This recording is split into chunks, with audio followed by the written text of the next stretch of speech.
안녕하세요. 오늘 2월 2일 수요일입니다. 설 명절 잘 보내고 계시나요?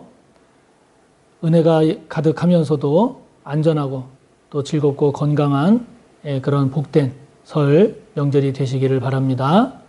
다 같이 사도신경으로 우리의 신앙을 고백합니다. 나는 전능하신 아버지 하나님, 천지의 창조주를 믿습니다. 나는 그의 유일하신 아들, 우리 주 예수 그리스도를 믿습니다. 그는 성령으로 잉태되어 동정녀 마리아에게서 나시고 본디오 빌라도에게 고난을 받아 십자가에 못 박혀 죽으시고 장사된 지 사흘 만에 죽은 자 가운데서 다시 살아나셨으며 하늘에 오르시어 전능하신 아버지 하나님 우편에 앉아 계시다가 거기로부터 살아있는 자와 죽은 자를 심판하러 오십니다. 나는 성령을 믿으며 거룩한 공교회와 성도의 교제와 죄를 용서받는 것과 몸의 부활과 영생을 믿습니다. 아멘. 오늘 우리가 함께 나눌 말씀 마가복음 1장 12절에서 20절까지입니다.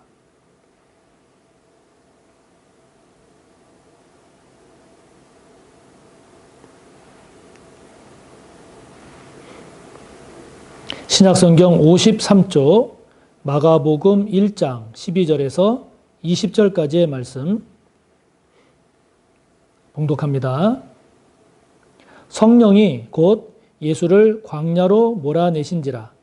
광야에서 40일을 계시면서 사탄에게 시험을 받으시며 들짐승과 함께 계시니 천사들이 수종들더라. 요한이 잡힌 후 예수께서 갈릴리에 오셔서 하나님의 복음을 전파하여 이르시되 때가 찼고 하나님의 나라가 가까이 왔으니 회개하고 복음을 믿으라 하시니라. 갈릴리 해변으로 지나가시다가 시몬과 그 형제 안드레가 바다에 금을 던지는 것을 보시니 그들은 어부라. 예수께서 이르시되 나를 따라오라. 내가 너희로 사람을 낚는 어부가 되게 하리라 하시니 곧 그물을 버려두고 따르니라.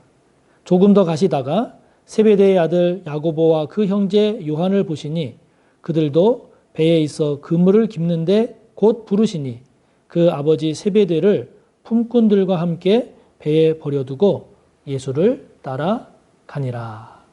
아멘. 오늘 말씀 12절부터 20절 그렇게 길지 않는 내용입니다만은 중요한 내용 세 가지가 들어 있습니다. 첫 번째 내용은 무엇인가 하니 예수님께서 시험을 받으셨다라고 하는 거죠.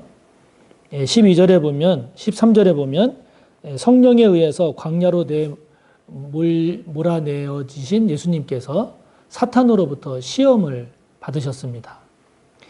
마태복음에는 그 시험의 내용이 좀 더 자세하게 내용이 나와 있지 않습니까?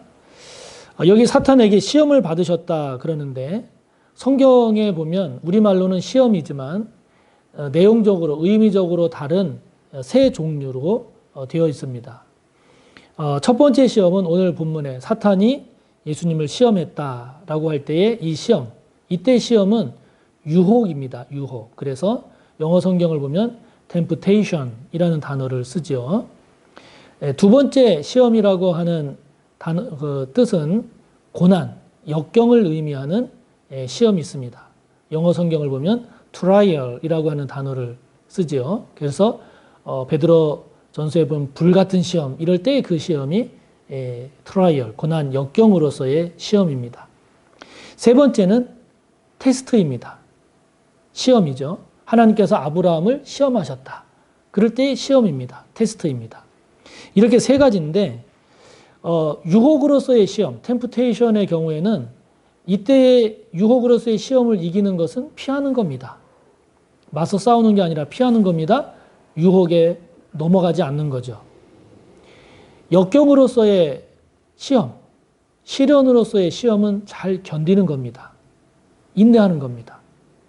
세 번째, 테스트로서의 시험은 통과하는 겁니다. 그것을 잘 통과하면 더 큰 상급이 주어지는 거죠. 예수님은 지금 사탄이 시험한, 즉 사탄이 유혹한, 사탄이 꾀인 그 시험을 당하신 겁니다. 마태복음에 보면 돌덩이를 떡으로 되게 해라 뭐 등등 그 시험 구체적인 내용이 나오는데 예수님께서 그 시험을 이기시죠. 극복하십니다. 그렇기 때문에 저와 여러분 모두를 축복합니다. 시험을 반드시 극복하십시오. 시험에 패배자가 되지 마시기 바랍니다. 시험에 성공하시기 바랍니다. 유혹에는 넘어가지 마십시오. 시련은, 고난은 잘 견디십시오. 그리고 테스트는 반드시 통과하셔서 더 큰 상급의 주인공이 되시기를 바랍니다. 지금 저와 여러분에게는 어떤 시험이 있나요? 어떤 유혹이 있습니까? 어떤 시련이 있나요? 어떤 테스트가 있나요? 저와 여러분에게 있는 시험이 무엇인지를 잘 살피고 그 시험을 반드시 극복하고 시험에 성공하는 저와 여러분이 되시기를 바랍니다. 오늘 두 번째 내용은 이제 예수님께서 본격적인 사역을 시작하십니다. 이른바 공생애를 시작하시죠. 공생애를 시작하시면서 예수님께서 외치신 내용이 있습니다. 어떻게 보면 그것이 예수님의 공생애의 주제일 수도 있습니다. 그것이 무엇인고 하니 15절에 나오죠. 때가 찼고 하나님의 나라가 가까웠으니 하나님의 나라. 회개하고 회개. 복음을 믿으라. 복음에 대한 믿음. 이 세 가지를 예수님께서 공생애를 시작하시면서 외치신 겁니다. 처음 외치신 거기 때문에 그만큼 중요한 거죠. 그 이야기는 그만큼 저와 여러분이 이 세 가지에 대해서 분명해야 된다는 겁니다. 즉 하나님의 나라에 대한 믿음. 저와 여러분이 하나님 나라에 참여하기를 정말 원하는가? 여러분 하나님의 나라가 어떤 나라인가요? 하나님께서 통치하시는 나라죠. 하나님의 뜻과 하나님의 의가 지배하는 나라입니다. 그 나라는 뭐 미국, 뭐 한국 어디 이렇게 한정된 그런 영역으로서의 나라가 아니라 그런 하나님의 나라가 하나님의 뜻이 하나님의 의가 하나님의 통치가 이루어지는 곳이 하나님의 나라인 것이죠. 그런 하나님의 나라에 대한 소망이 있느냐 하는 겁니다. 그런 하나님의 나라가 가장 귀한 나라여서 그러한 하나님의 나라를 이루고 확장하기 위해서 최선을 다하고 있느냐, 소중히 중요하게 여기고 있느냐 하는 거죠. 그런 하나님의 나라에 참여하기 위해서 힘쓰고 있느냐 하는 겁니다. 저와 여러분 안에 하나님의 나라가 이루어지기를 축복합니다. 저와 여러분이 살아가는 삶의 영역이 하나님의 나라로 점점 더 세워지고 확장되어져 가기를 축복합니다. 저와 여러분이 하나님의 나라를 확장하는 일에 힘쓰는 저와 여러분이 되기를 축복합니다. 두 번째로 회개죠. 예수님은 선포하십니다. 회개하고 복음을 믿어라. 여러분, 저와 여러분 가운데 회개가 살아있느냐 하는 겁니다. 회개한 지가 언제 회개했는지 가물가물하고 까마득하게 여겨지시지는 않는지요? 그만큼 저와 여러분의 삶이 온전했는지요? 우리의 신앙이 살아있느냐 죽어있느냐 하는 것은 저와 여러분에게 회개가 살아있느냐 죽어있느냐를 보면 알 수 있다 할 정도로 회개는 중요한 겁니다. 왜냐하면 회개는 저와 여러분의 죄를 살피는 일이요. 죄를 떠날 것을 고백하고 결단하는 것이요. 하나님의 은혜를 구하는 일이기 때문에 그리고 저와 여러분이 더 온전한 그리스도인으로 새로워지는 길이기 때문에 회개는 중요합니다. 회개가 살아있습니까? 회개가 살아있으시기를 축복합니다. 그래서 작은 죄에도 괴로워할 줄 아는, 작은 죄도 심각하게 생각할 줄 아는 저와 여러분이 되시기를 바랍니다. 예수님께서 선포하신 세 번째, 복음을 믿으라. 저와 여러분에게 믿음이 있느냐는 겁니다. 복음에 대한 믿음이 있느냐는 겁니다. 복음의 가장 핵심적인 내용이 뭘까요? 예수 그리스도죠. 예수님에 대한 믿음이 있느냐? 좀 더 넓은 의미로는 예수님께서 행하신 그 사역, 예수님께서 행하신 십자가와 부활로 이야기될 수 있는 그 구원과 하나님의 그 은혜의 그 내용을 믿느냐 하는 거죠. 저와 여러분에게 하나님 나라에 대한 믿음, 살아있는 회개, 그리고 예수 그리스도를 핵심으로 하는 복음에 대한 확고한 믿음이 저와 여러분에게 잘 자리 잡혀 있으시기를 바랍니다. 세 번째 내용으로 오늘 본문 가운데 중요한 것은 제자를 부르시는 예수님의 모습을 우리에게 보여주고 있죠. 16절에 보면 시몬과 그 형제 안드레, 그리고 19절에 보면 야고보와 그 형제 요한, 이렇게 4명의 제자들을 부르시는 예수님의 모습을 소개하고 있습니다. 예수님께서 제자들을 부르시는데 이 제자들이 다 어부입니다. 물고기를 잡는 어부입니다. 물고기를 잡는 어부인 이들에게 예수님 17절에 말씀하십니다. 나를 따라오라. 내가 너희로 이제는 물고기가 아닌 사람을 낚는 어부가 되게 하겠다. 그러니까 지금 하고 있는 일보다 더 의미가 있고 더 가치가 있고 더 하나님의 뜻을 이루는 일에 쓰임받게 해주겠다 하는 거죠. 그게 예수님의 제자가 되는 겁니다. 그렇다고 물고기를 잡는 어부의 일이 하찮다고 이야기하는 것이 아닙니다. 그것이 아니라 지금 하고 있는 일보다 더 귀하고 의미 있는 사람을 살리는 그러한 하나님 나라의 일꾼으로서 사용하겠다라고 하는 거죠.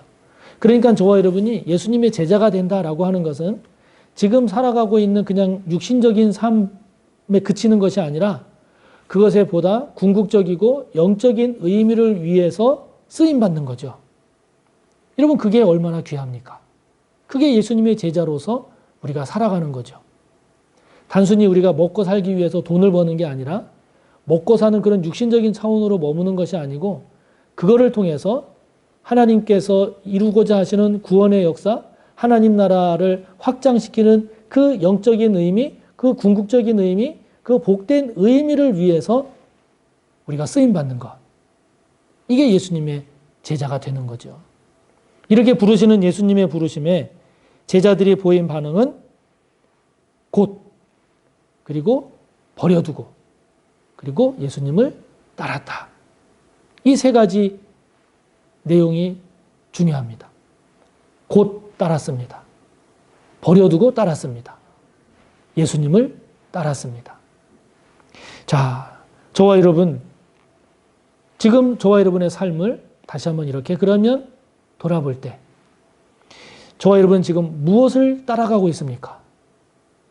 예수님의 제자로서 예수님을 잘 따라가고 있습니까? 하나님의 나라를 잘 추구하고 있습니까? 아니면 다른 어떤 무엇을 따라가고 있습니까? 저와 여러분은 지금 버릴 것을 제대로 잘 버리고 있습니까? 저와 여러분이 버려야 함에도 버리지 못하고 있는 것은 없는지요? 제자들이 귀하게 여기고 있던 그 금을 깁는 것을 다 버려두고 예수님을 따른 것처럼 저와 여러분이 마땅히 버려야 할 것, 제거해야 할 것, 정리해야 할 것, 그것을 하지 못하고 있다면 그것을 제거하고 버려두고 예수님을 따르는 제자로서의 모습을 회복하시기를 바라는 겁니다. 예수님을 따를 때 곧 따르고 있습니까? 그렇지 않으면 지금 주저주저 하고 있습니까? 따를까 말까, 할까 말까 이렇게 주저주저 하고 있는 저와 여러분의 모습은 없는지요? 저와 여러분이 걸어가야 할 길이 있다면 걸어가고 해야 할 것이 있다면 하고 하지 말아야 할 것이 있다면 바로 곧 하지 않는 이런 제자들의 모습이 저와 여러분의 삶 가운데 아름답게 잘 이루어지기를 바랍니다.